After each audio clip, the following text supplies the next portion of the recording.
A few days ago, Miranda and I were at a Bible study, and the leader started off with a question that I thought was, pretty much baiting the audience, trying to make a point. He said, raise your hand if you believe you're doing daily devotionals the right way, or if you're doing daily devotionals right.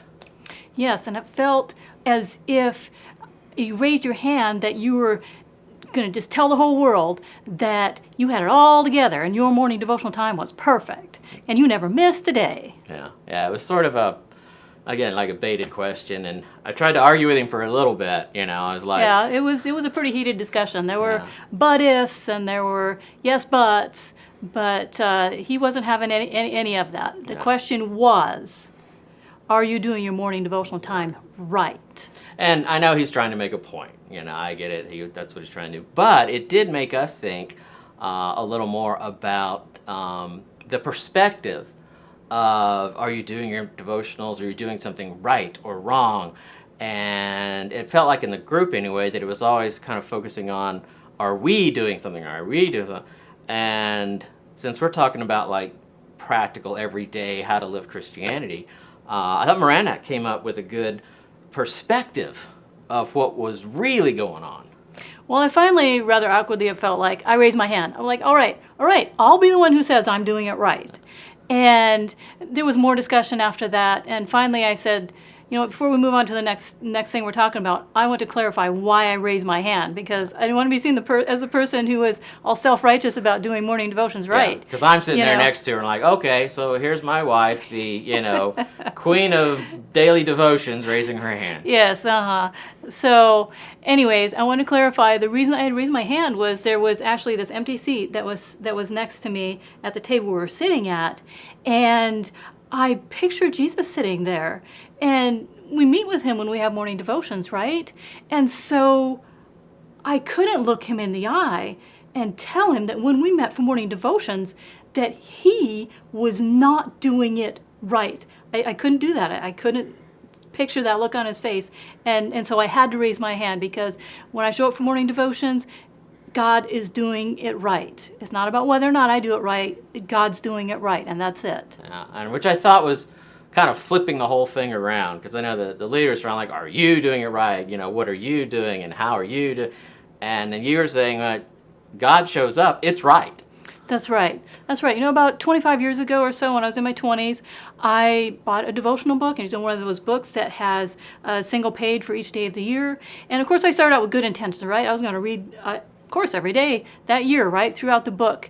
And turns out I didn't, of course, because I had 3 small children, and they would get up at 6 a.m., and so it's kind of hard to beat them up unless you set the alarm. So I eventually, either the book got misplaced or lost or something, but, I probably barely noticed because I wasn't doing it anyways, right? Well, I suppose a few months went by, and one day I'm doing a little deeper cleaning than usual, and I'm cleaning out from underneath the couch.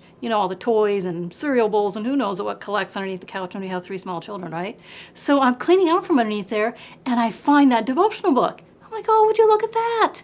So I thought, well, I wonder what it says for today. So I flipped through the book, and I found the devotional for that day, and I sat on the floor and I read it. And I couldn't tell you what it said or what I was going through in my life at that point in time, but it was the exact perfect thing that I needed to hear for that day.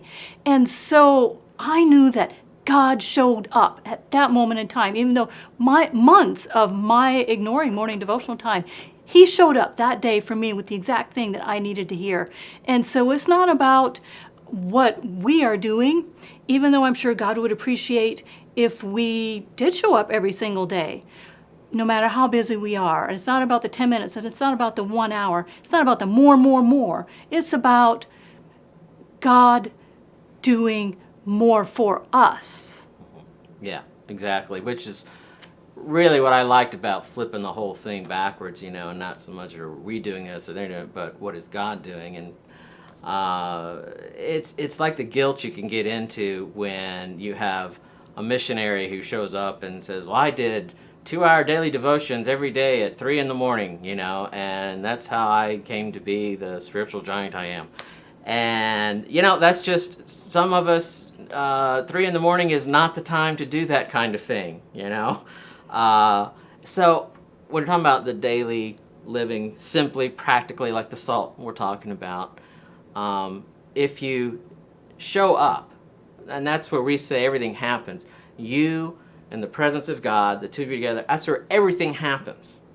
And what happens in that time and space is right by default because God is showing up and you're there with him and you're doing something together.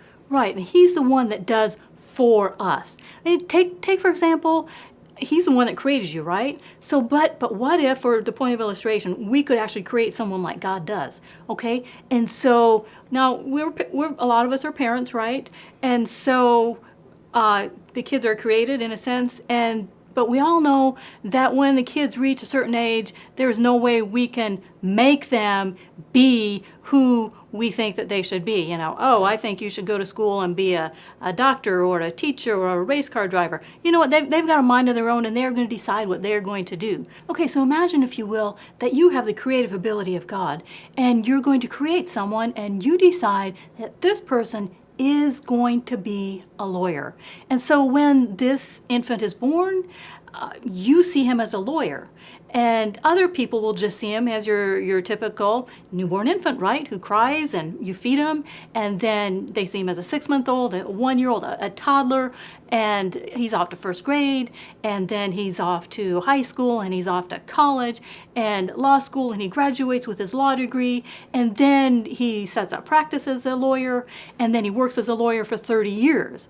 Now, was he any less of a lawyer when he was in high school, or when he set up his practice, or when he was in first grade, or the very day that he was born? So it is what God does for us, and he is that interested in us because he's the one who created us, and he will show up and give us that more, and we will know that God shows up for us. Yeah, so just, I mean, imagine that. Because, like, if we as parents, you know, in our humanity tried to do that, that would be pretty dysfunctional. But God, in his word, says that before you were born, I knew you, I put you together, I knew everything about you going at.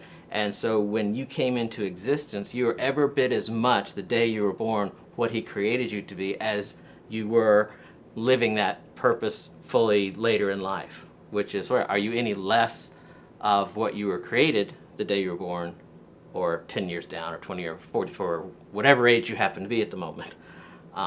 You were always that by creation, by intent, by God's purpose.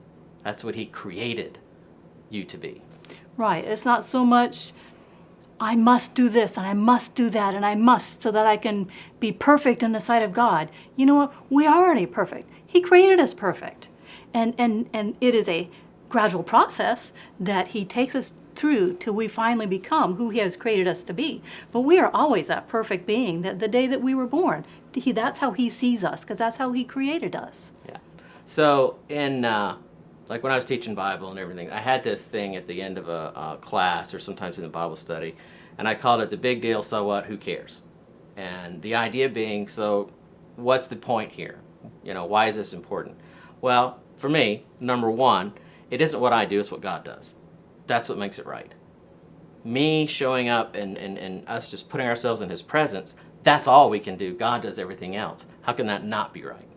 And two, you were created. You don't become more or less of what God intended you to be. You were made that way. It's what he created you and what he does in you. Again, as the Bible says, God works in us to will and do his purpose. Now you get that will and do. Will meaning creating that we want to do it, and then to do it. I mean, that's what it means to me. Right. And that's just what we wanted to share with you today, what it means to continue to seek a living truth by the power of God. Day by day, just a simple, living, every day, a living truth.